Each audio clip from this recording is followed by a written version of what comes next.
Skuad asuhan Bernardo Tavares memulai latihan di Stadion Kaligoa.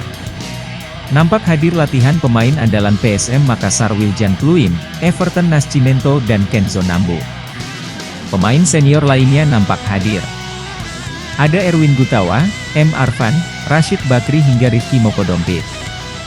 Bahkan pemain yang dikabarkan menjadi incaran klub lain seperti Brian Cesar dan Daniel bisa tetap ikut latihan.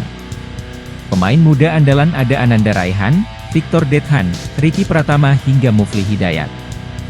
Ada juga 5 pemain akademi yang dipanggil ikut latihan seperti Asyura Al-Faqih, Muhammad Adrian, Musril, Abdullah Azan dan Muhammad Rusdin. Yang menjadi pertanyaan Yuran Fernandes. Yuran tak tampak hingga latihan usai. Jalannya latihan. Nampak para pemain mengikuti sejumlah sesi latihan.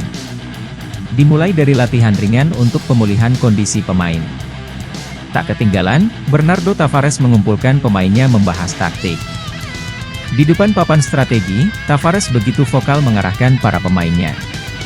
Setelah pemanasan, latihan terbagi menjadi 2 sesi. Di satu sisi, Bernardo Tavares nampak melatih para pemain muda dan pelapis skuad. Daniel Bisa, Erwin Gutawa, Ibnul Mubarak hingga Dallin Doke berlatih menyerang dan bertahan. Mereka dilatih untuk mampu lepas dari pengawalan pemain lawan.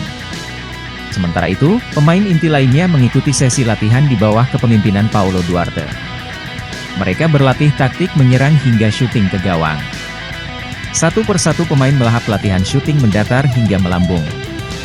Diketahui jadwal laga PSM berikutnya akan bermain tandang melawan Barito Putra pada hari Selasa, 10 Januari 2023.